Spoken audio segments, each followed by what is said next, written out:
Hello, my name's Mike Jackson. It's the 18th of November 2019 and I've got my retirement coming up in a few weeks' time. So I'm just doing this little video diary to record what I've done. It's actually 20 years this year that I've been looking after this estate. So I'm doing this little video diary to kind of show you what I've done over the years, and it'd be a useful tool, I hope, for people in the future who succeed me to know kind of what I've been doing. I've recently planted this rose here, which is a very nice bright orangey rose, which contrasts really well with this blue salvia next to it. This is a little wall here where I allow climbing plants to grow up it.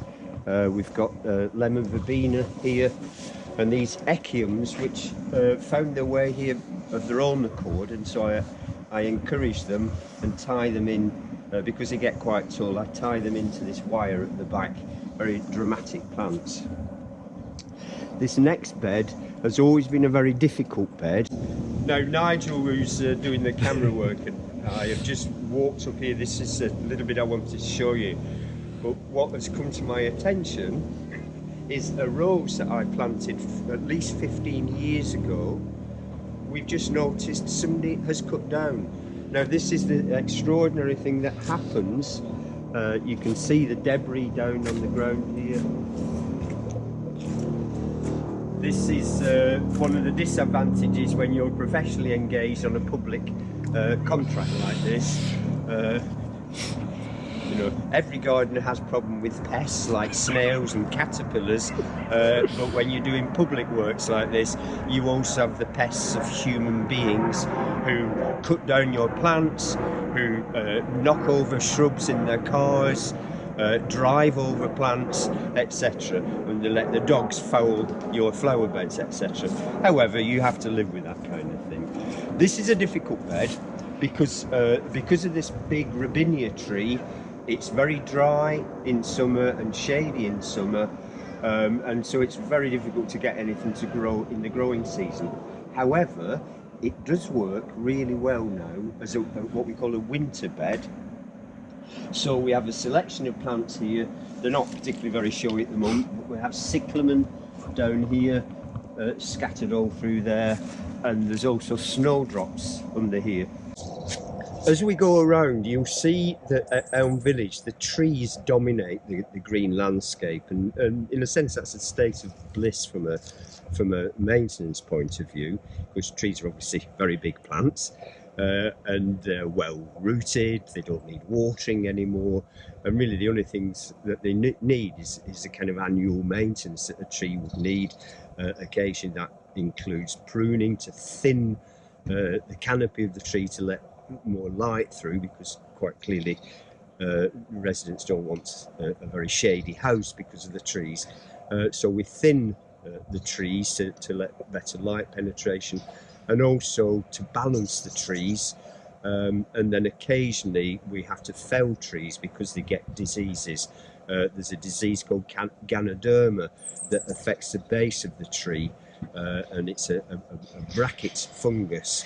And once that hits trees, it is a bad sign, because it eventually means that the tree rots right at the very level where the tree meets with the earth. And of course, that's about the worst place for a disease to attack a tree. So sadly, trees like that eventually will have to be felled. Now, most of the trees here at Elm Village, well, all of the trees are in the communal areas outside of people's private gardens, have got tree preservation orders on them, which means that you have to apply to Camden Council for any work to be done, either in terms of pruning the trees or in terms of felling the trees. And if trees have to be felled and the council grants permission for that because they're dangerous, then the council will stipulate that that tree is replaced with another tree. Now, one thing to note here is that the trees that were originally planted at Elm Village, even the architect who designed the village and stipulated the trees has admitted now that they weren't a very good choice. And indeed they weren't, because they're nearly all very large trees, ultimately what you might call a forest tree, and also they're prolific self-seeders as well. So here we're looking at field maples, we have robinias, we have Norway maples, all of which, and ash, all of which are known for being prolific self-seeding trees, which means that the gardener has to keep pulling out little tree seedlings all the time. Otherwise, we're going to have not a pleasant estate here, but a thick forest of trees. So that's one of the things that we have to do with the trees. Okay, and one particularly fine tree here in terms of balance is this field maple over here.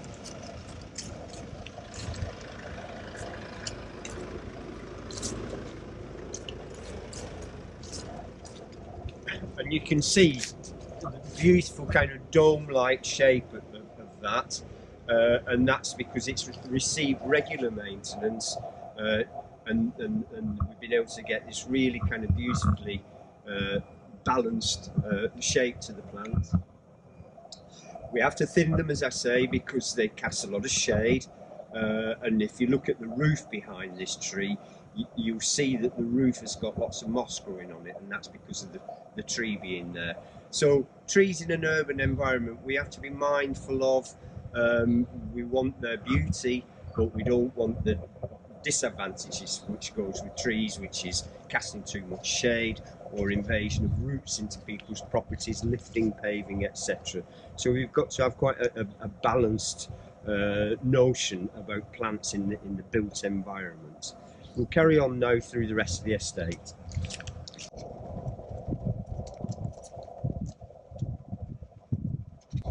There are 3 gated areas. This is one of them.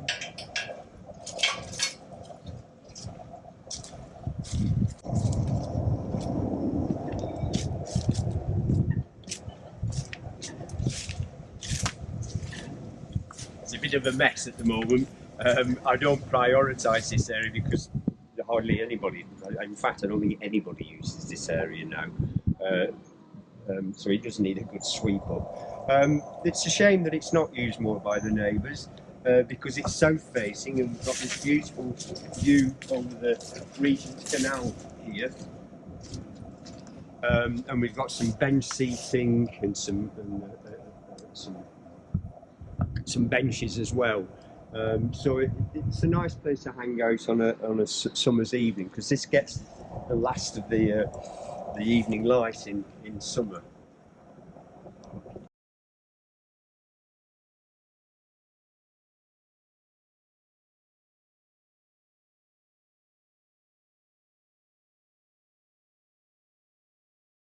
Here we have some ivy growing over from the neighbours' gardens.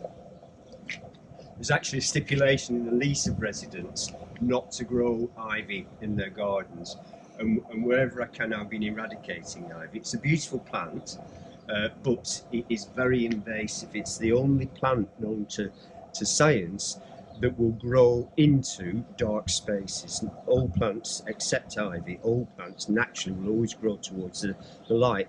We've all seen the horror of the potato that you've forgotten about in the kitchen cupboard, and you see a 2-foot long snake emerging from that potato, and that potato is desperately looking for light, for obvious reasons. But ivy is the only plant that we know that would actually equally grow into dark spaces as well as light spaces, and that's what makes it so invasive. So this is ivy coming over from the neighbours' gardens, and I try and keep it cut back as much as possible.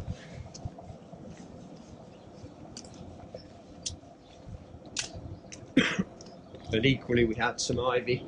You can probably see the remains of it growing up high in this tree. I've chopped that down as well, because if the ivy gets too thick inside the tree, it starts to kind of obstruct the actual growth of the shoots of the tree.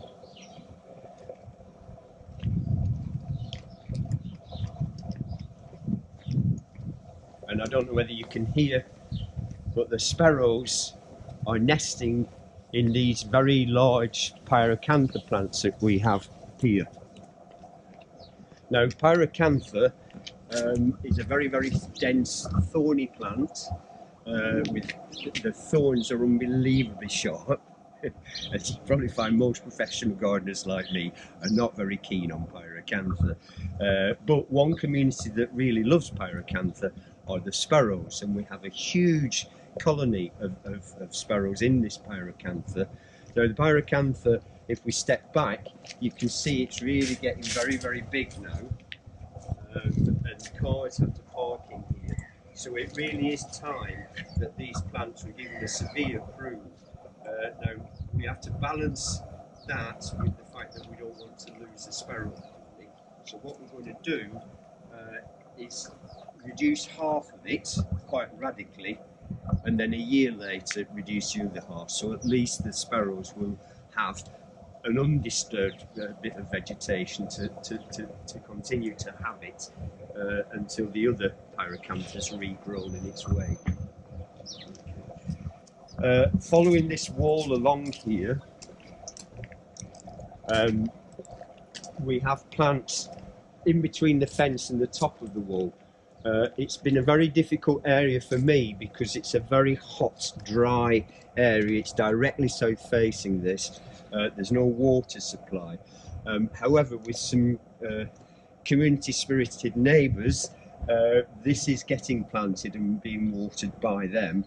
And this is one plant that one of the neighbours, Helene, planted here years ago, and it's rooted through now to the border below. And this is a plant called a cycad, and cycads are an incredibly old, primitive group of plants that are basically at the end of their evolutionary line. And this cycad has proved to be hardy living here against the south-facing fence. A bit of an unusual plant to have in central London.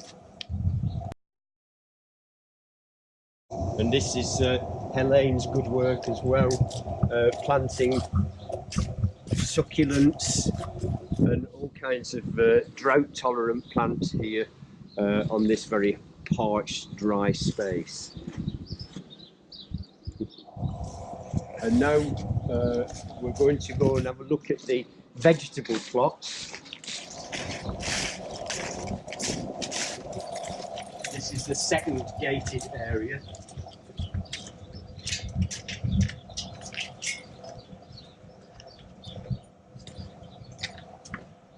So before we descend down the steps to this area, let me just give you a brief word of explanation here. Up until 10 years ago, this was an area that none of the neighbours used. Only I came in here as the gardener, basically to cut a strip of grass that was on a 1-in-1 slope, so quite a dangerous mowing situation when you've got a grass sloping that kind of angle. Places for People got some funding from the National Lottery to improve the green spaces of their estates, and money came winging its way here to Elm Village. And to cut a long story short, we felt that the green spaces that I look after at Elm Village really wasn't much room for improvement. However, this space, which had never really been used by neighbours, we turned into a vegetable plot area for residents. And it's an ideal space for that because it's more or less south facing. We did have to have a water supply put in here, which is down here, and the maintenance of that water supply and the costs of it are borne by the residents who use the vegetable plots, and that works quite well. The water bill is very, very minimal, and it's great because everybody gets a little plot. So let's go and have a look at the plots.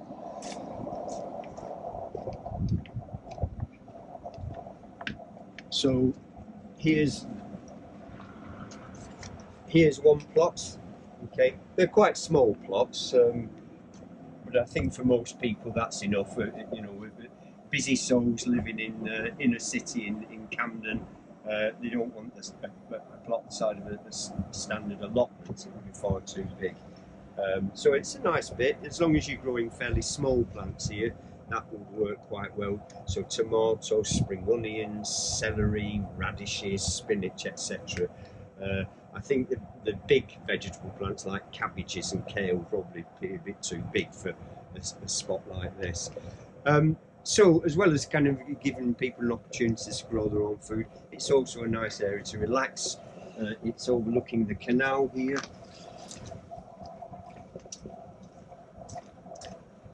And we have some nice benches here.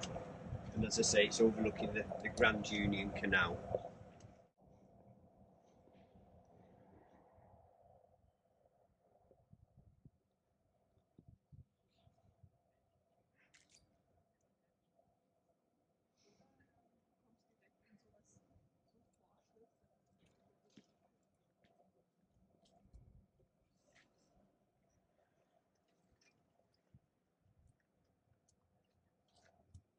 You may have noticed there were even some beehives as well. We've got our own Elm Village provenance honey.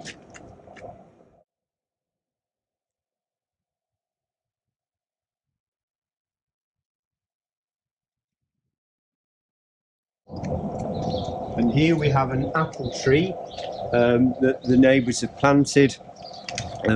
I put some steel rope cabling in, and basically we're pruning that to grow as an espalier specimen.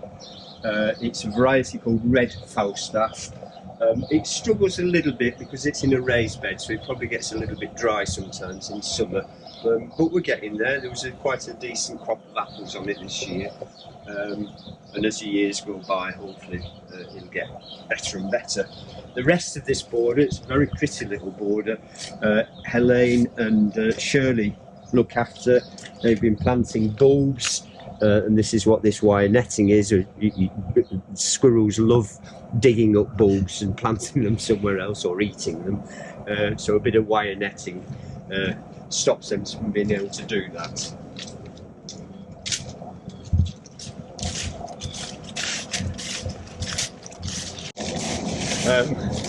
One of the things that gardeners have to contend with is damage done to plants from vehicles, and this is a classic one. This has been hit by some kind of vehicle, and it's made a tremendous wound in the plant here. Not a lot you can do about that. What I have done in parts of the village, which I'll show you later, where it's feasible, I've put large limestone stones there to try and deter motorists from running over the plants.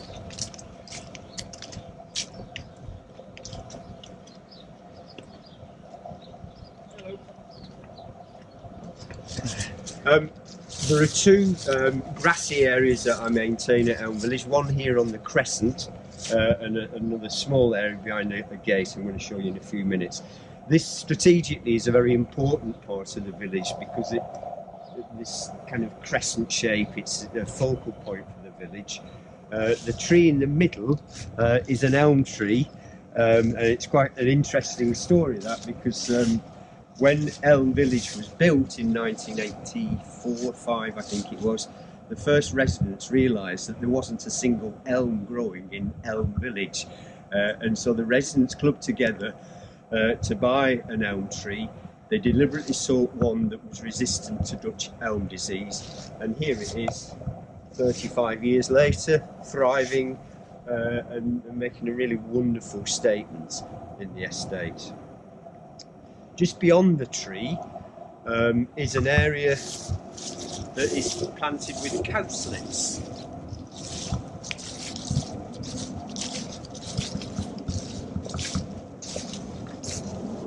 So really from this point on where the tree is, right down at the bottom, and roughly encircled from where I'm walking, is where the cowslips are. The cowslips will start to emerge in March, well, they flower in kind of March, April time. The foliage of them becomes visible in about January. So really all that I do is I avoid mowing that area when the cowslips are in flower. So it's not really a difficult job at all. It's just about realising where they are and not mowing it. And then I leave the cowslips, wait until the flowers have withered, wait until the seed has ripened on the plants, and then I go around distributing more seeds, and the colony is really growing now, and it looks really beautiful in springtime. It gets mown about mid to late July, when all the seeds have dropped off the parent plants, and the parent plants themselves, in that hot weather, as they do as spring plants, are starting to go into dormancy again. And then it gets mowed, and I keep mowing it until the end of the growing season, which is about now, really, November. Okay, and it won't get mown again till next July.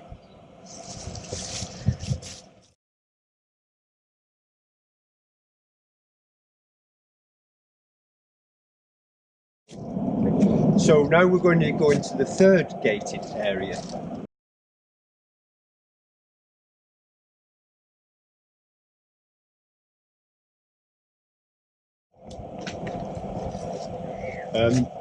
Just down here,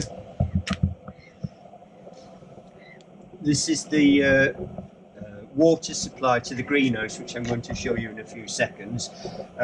So there's a stop valve in there, which I turn off at this time of year so that the pipes don't get frozen.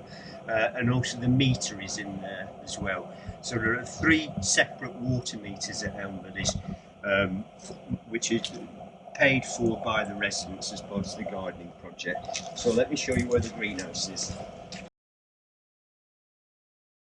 Quite a big greenhouse. Okay, and this was also part in this. This was installed the same time as the vegetable plots, so the residents can bring on the vegetables in a greenhouse first. So come and have a look inside. There's not a lot to see at this time of year.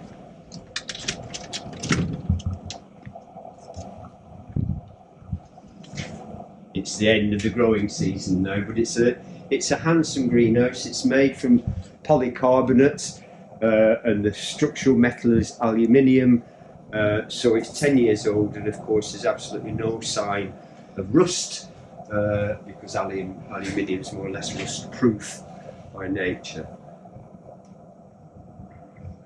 This gets a wash once a year. So before the growing season, sometime in very early spring, I get a ladder and I get a brush and a hose pipe and wash the polycarbonate down. We are in central London.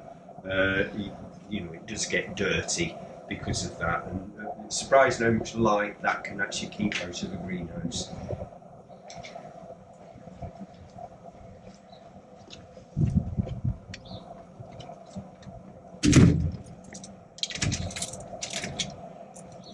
And here we have a raised bed.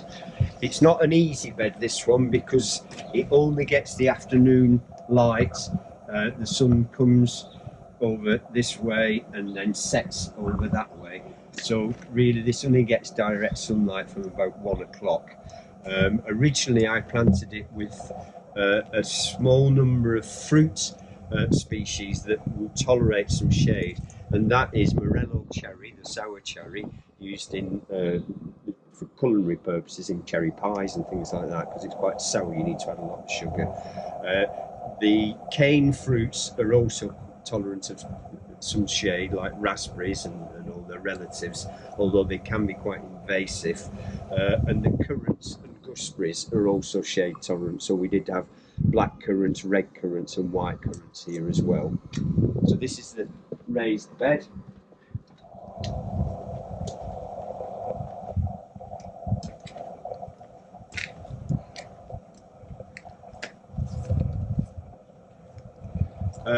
And here are 1, 2, 3, 4, got 5 compost heaps here.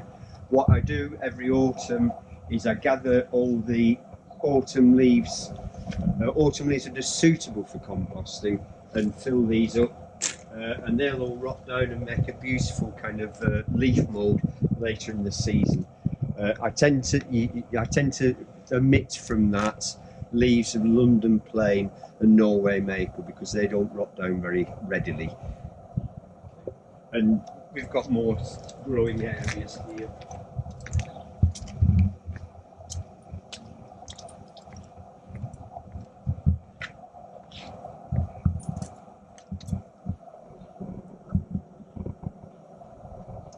and my job is to kind of look after the periphery of this, these little beds and borders around the outside.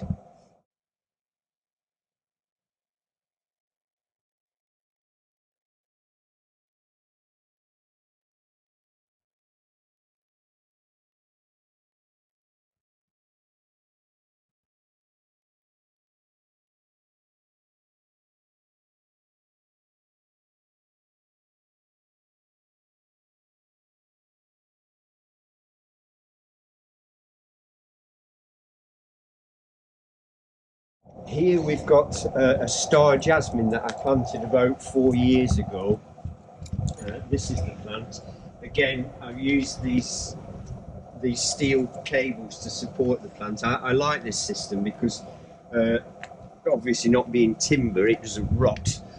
So these will last here for decades and decades and decades. This is a really wonderful plant, highly scented when it flowers in midsummer. And eventually what we'll get is this green carpet effect all over this wall. And on the top line of the cabling, I'm training a white wisteria that the neighbours at this house have planted. So hopefully I'll have the trackless vermin up to this line here, and then the wisteria with its beautiful pendulous racemes of flowers hanging down on top of the star jasmine. And these two are two palm trees that I planted probably 20 years ago now. They're the Tucson palms, Trachycarpus fortunei. And they're the hardiest palms in Britain, and they've never really been touched by the frost, even though we've had some quite cold winters in recent years. So these should, in the fullness of time, be quite spectacular when they've got really tall. And you can see behind me the crescent, this beautiful white stucco facade.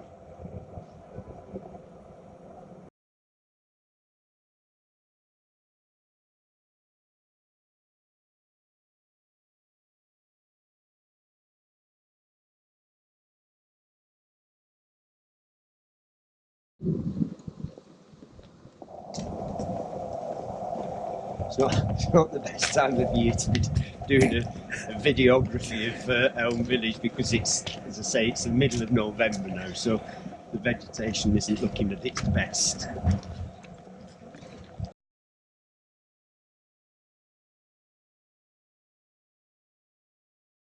This is, we're now in Blakeney Close, and this is a little bed which I replanted many years ago with some more choice plants than you normally get in landscapes like this. We've got a Aralia shrub here, which has really spectacular leaves in summer. Leaves are about that big, and they're variegated. We have hellebores, we have a variegated cotoneaster here, and behind me is the twisted hazel, which in early spring, before it comes into leaf, is festooned with these lovely pendulous catkins, yellow catkins, which look great on the twisting, spiralling shoots that particular plant has. Here we have a winter flowering shrubby honeysuckle, Lonicera Pusii, which has really gorgeous perfume as well. So if you look carefully in this little bed, there's quite a few choice plants. We've got more of these prolific self-seeding trees. We've got an ash tree over there, and two robinias. You can see the seed pods on the robinias. And you can see some dead ivy in this robinia here. I cut it off at the base. You can see the ivy was going right up the tree, and eventually that can actually smother the growing new shoots. So it's not parasitic on the tree, but it is capable of curtailing the tree's growth.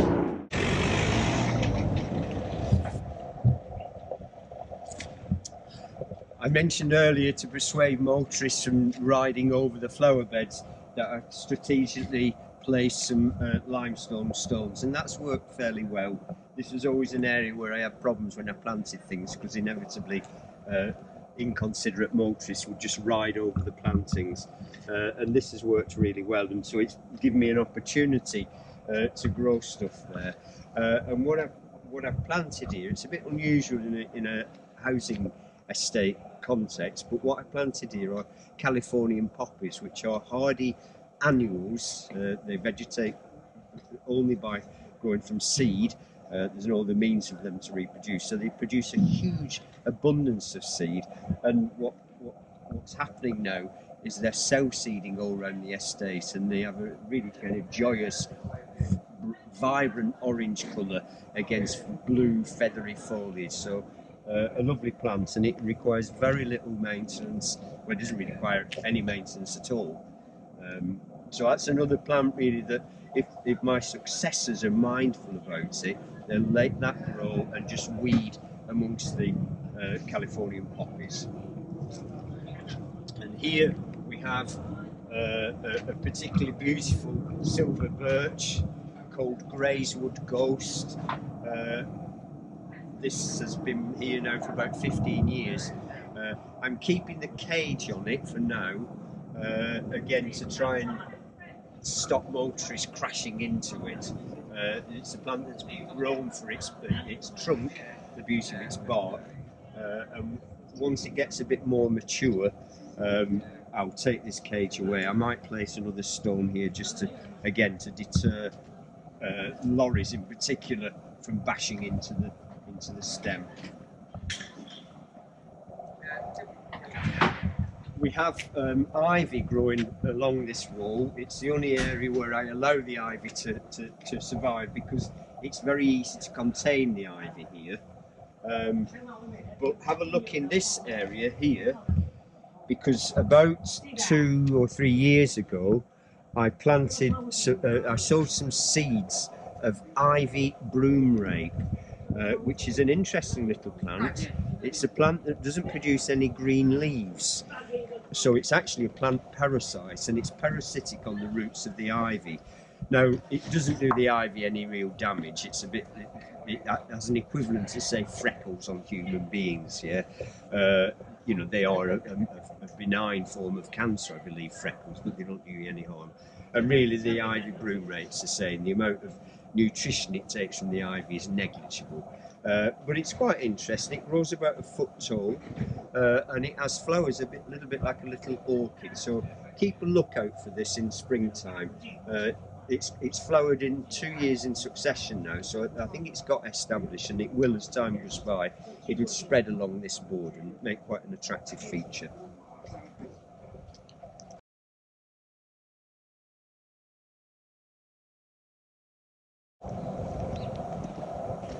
This is another little border that I kind of annexed really several years ago now. We decided that this was probably part of the original contract. Nobody had told me though. Some of the plants are original, like the yellow flowering Mahonia seed by that white van. Other plants we've planted since.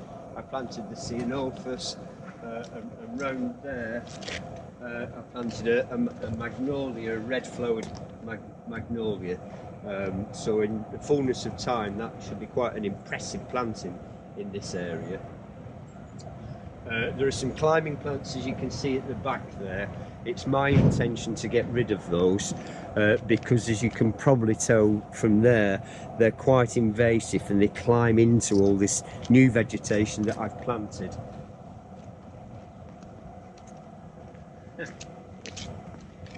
Here's a little Gatoniaster, and there's plaster dust splattered all over my plantings, because recently cable TV engineers have been working around here, and typical of lots of builders, they don't give a monkeys about plants. We'll have to live with that one.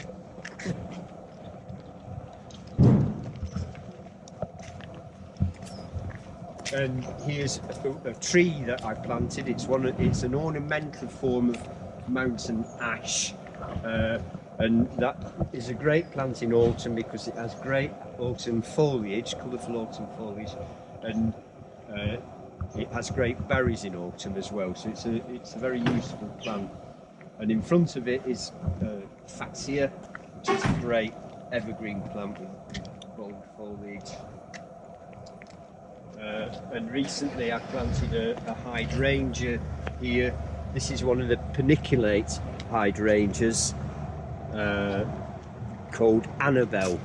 Okay, and at the end here, Christmas box, which has got his flowers on now, and that will be coming into flower round about Christmas Day. Not particularly huge flowers, little white spidery things they are, but they're deliciously fragrant, so it's a very useful plant indeed, is that, producing fragrant flowers in the middle of winter. We're now going to walk along Barker Drive, and the communal gardens there I look after as well. So if we just stand back and look at it, what you've got is gardens outside people's different flats, but we're now in a north-facing position, and those gardens are bounded by hedges, and the gardens also slope down towards the flats. So they're very, very dark gardens, which means, you know, it's very difficult to kind of get plants to grow there, and what I have to select is shade tolerant plants. So go and have a look.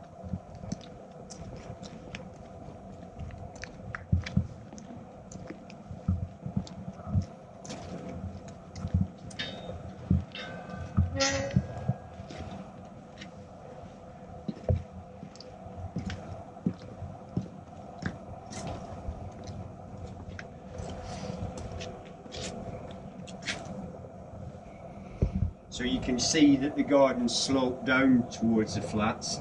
The sun is on the other side of the block, and so this really doesn't get any direct sunlight at all in winter or summer. So all the plants selected here are shade tolerant plants, and sometimes even some of those struggle as well.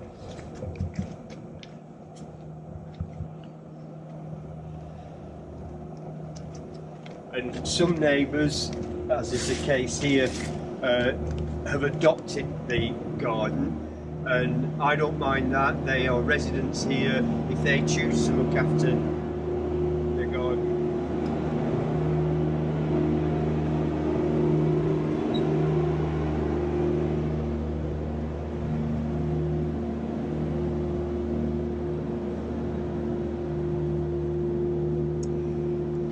some residents choose to look after the garden that's proximate to their flat, and this is an example. These people have put these plants in here, and they're welcome to. You know, although it's my space in the sense that these are part of the communal estate, if people want to cultivate their own plants, then by all means that's fine by me. Other neighbours are not interested, and so some of these gardens I look after, and others I let the neighbours get on with it. And this person has put this blue Welsh slate on the surface, which acts as a very good ground cover to help minimise weeds.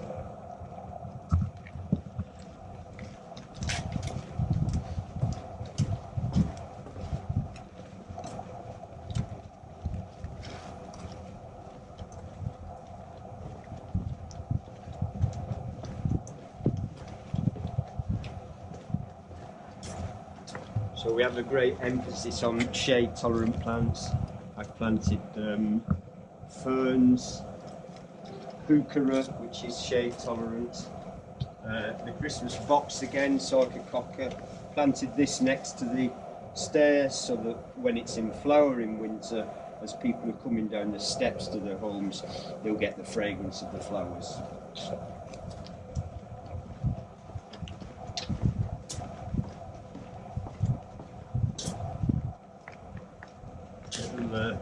Fuchsia magellanica, named after the Magellan Straits in the southern tip of South America.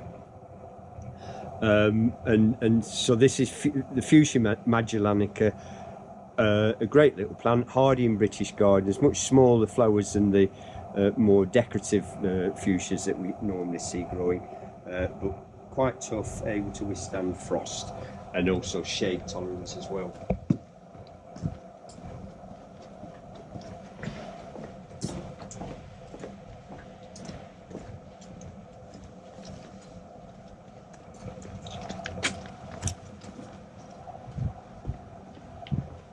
We'll just go up the steps here.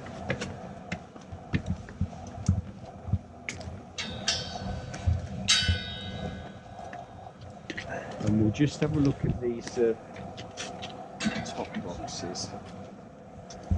So one of the problems I have with this estate are these concrete boxes, because there's no water supply.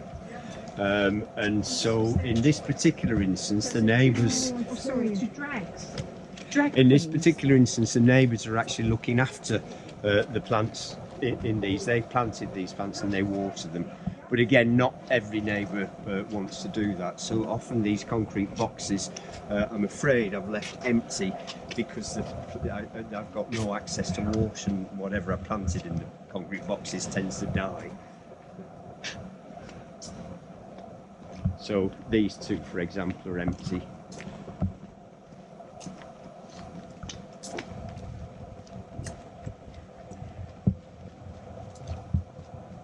That's it really. I'd just like to say before we say goodbye is I've worked here for 20 years now. Many a trainee from Camden Garden Centre has benefited from the practical experience we've had looking after the estate. And well, I mean, I've been to 2 funerals, I've been to Peter and Colleen's wedding. I've got lots of friends at Elm Village now, and it's been a privilege and a pleasure really to hopefully bring some kind of beauty to people's lives by looking after the landscape. And I wish you well for the future. So thank you, Elm Village. Bye bye.